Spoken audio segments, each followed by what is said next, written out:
Welcome back to DAP Build. This is my 1989 Porsche 911 Turbo Replica chassis. If you haven't watched the series before, please do go back. I have done a complete run-up. I'm pretty much getting to this point. It's a 1 hour episode, so hopefully you like it.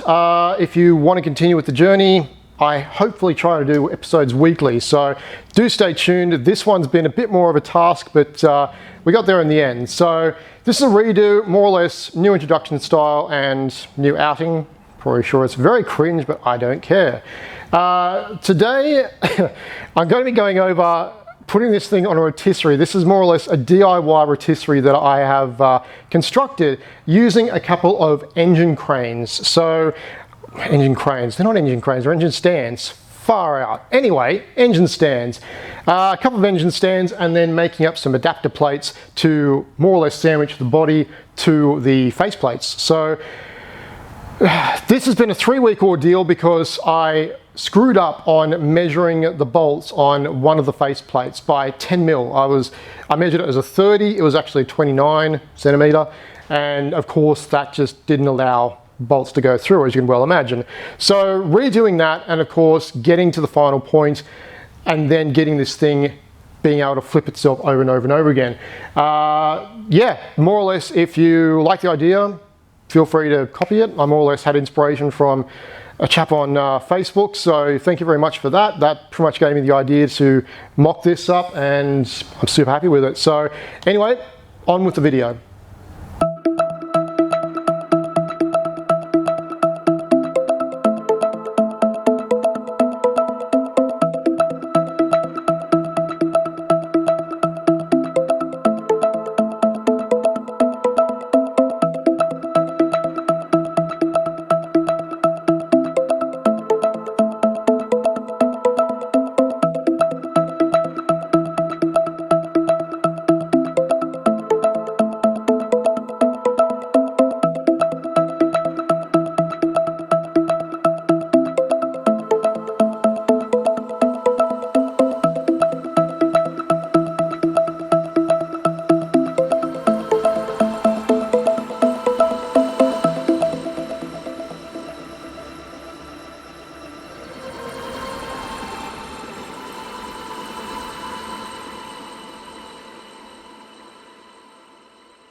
That was a massive ordeal.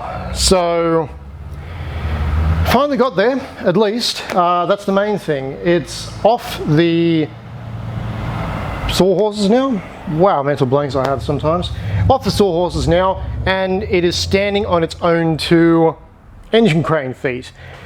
This is not done. There is still more to do. Number one, I need to get a brace bar going in between the two units. So at the bottom where the legs would normally be to stabilize the thing, I need an actual brace to go in between both so it actually stays taut, so it doesn't keep doing this, which currently it is.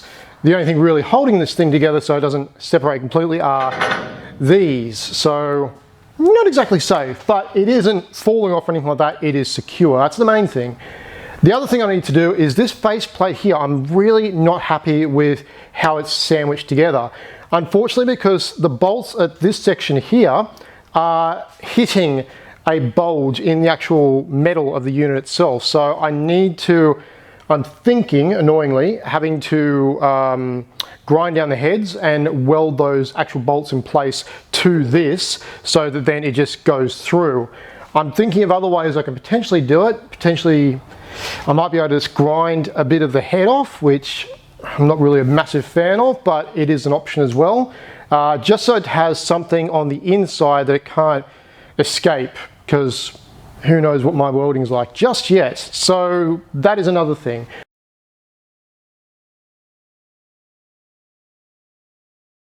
Over here, this is all perfectly fine. This worked brilliantly. The holes holding the actual fork in place to the engine crane, perfect. No issues there whatsoever. Which means now, yes, I am about to reveal it. Yes, there we go. So, which way do I want to go? This way. We can now, and just clears. It has about, I don't know, half a foot going on for clearance at the other end there, and right around to the other side. As you can see, it does wave back and forth a little bit at this point in time. Again, that brace bar will rectify that. But now I have top section, which is perfect because this is what I need in order to get the space frame back on top. The next step, of course, is dotting out all the drill points, which, having a look here, I thought my welding or the bar placement was pretty much right on target, but it seems it is slightly off in some spots, but I can work around that. That's not really a massive issue. So the main thing is now I can spin this around and around and around and around, eventually safely. For now, not so much, but that's not really a problem. This took so long to achieve, but I'm so happy with the results. At least now I can press on and get things going a little bit quicker. I can just keep rotating it as I need. So the rear end, I can keep it on this for a fair while now. I can kind of move it around too. I mean, it does shift back and forth, moving it side to side away. That's another story altogether. I may still need to fork it back and forth, which in itself is a bit of a niche at the moment. I have near no space for certain reasons. So again, I'll tackle that problem when I get to it. For now, at least, that is done. Brace bar soon, and then of course, rectify the sandwich plate here. So yeah, that is the results. I am super happy despite how long it took. What an effort. But I got there in the end, and that is where we are. So, well, that's going to do it again today, guys. Thank you very much for joining me. As always, like, subscribe, comment below, etc. This has been Dat Build. Now, get on with your build. Anyway, guys, until next time, cheers.